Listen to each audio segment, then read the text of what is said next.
Sports.net. Kay Sir Ben.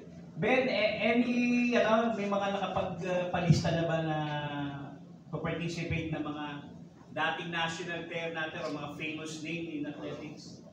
Hello. Yes po.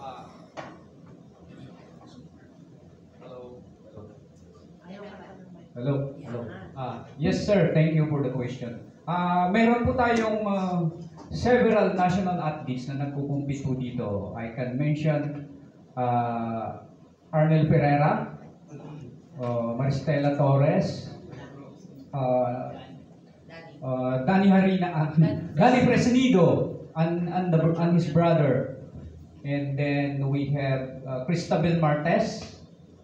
The legendary Linda Lavandia. Yeah, the legend, world champion, Linda Lavandia. Ano yan, coach? Walang laban-laban sila o may age category? May age category po tayo. Ang age bracketing po pala natin is 5 years. So 30, 34, 35, 39, 40, 44, 45, 49, and so on.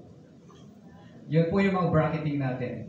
Okay. Kay Attorney Agra, thank you, Ben. Thank you so much. Attorney, yung 5 Throws for All ho ba is a foundation or an organizer or ano po ba siya? It's a non-profit association helping throwers. Because I'm a thrower myself, so part of giving back and promoting sports for everyone is 5 Throws for All. Kaya 5, kasi there are actually 5 throwing events. Binanggit kanina yung 4, ang hindi ganun ka-popular sa Pilipinas, yung weight throw. Kaya siya for all, kasi bata at matanda. Para sa lahat.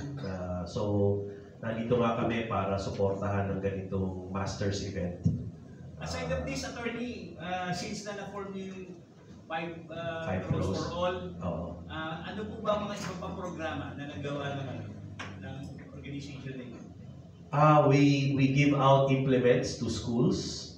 Nag-conduct kami ng indoor shot put event. Nagbibigay kami ng ayuda premyo sa mga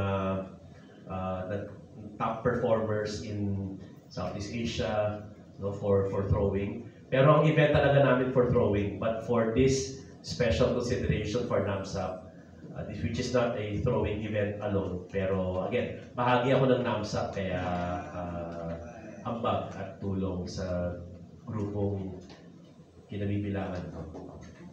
Thank you po, Attorney. Kay Doktora po. Doktora, tanong ko lang po para to generate more interest, any plan to invite Juan Ponce Enrile or it's already in any capacity po ate? Hello po. Actually, it's my joke a while ago because I met Senator Enrile in Malacanang last February 14 during my awarding ceremony in Lingkod, Dangal. Anyway, actually, pag may nakikita po ako sa TV or newspaper na na-feature ng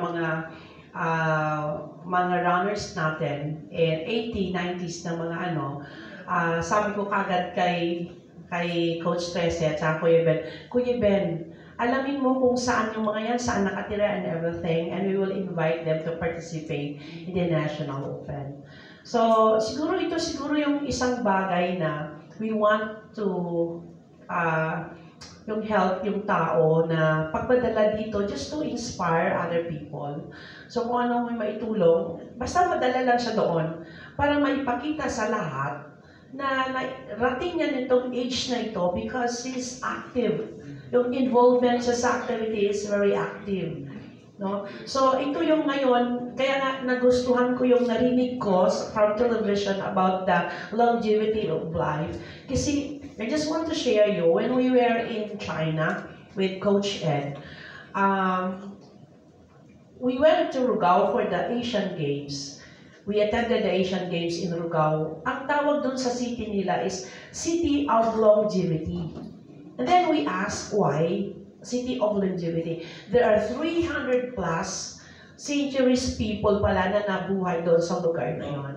And we try to look up about their lifestyle, the food that they eat and everything. Makikita mo. And actually, na-adapt ko siya for 20 days na pag-stay namin. For how many days? Na-adapt ko pag-uwi ko and it's really helpful.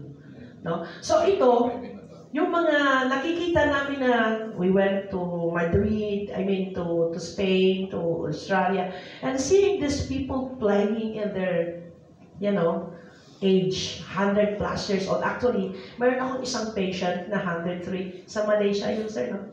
Coach, no? Sa Malaysia, 103 na babae. Bago po siya maglaro, pumupunta palagi siya sa akin kasi may promotion ako na 100 plus years old, libre ang therapy before they're going to have the game. So, balik siya ng balik sa akin. At sobrang saya na ask her about the secret. Ang nag-aalaga po sa kanya, 82 years old na anak niya. Diba? Diba nakakatuwa yon? And then I asked about the secret. Sabi niya, ang food na kinakain niya ay sarili niyang tanim, organic po lahat. I think namatay siya in the age of 105 because of COVID. Kaya sobrang lungkot, no? Oo. So hindi siya natawanan, no? Pero namatay siya ng 105. But this, we can adapt here in the Philippines if we can start it now. Bakit hindi, di ba? So we'll just help spread the good news to other people, especially the impact of sports in our lives.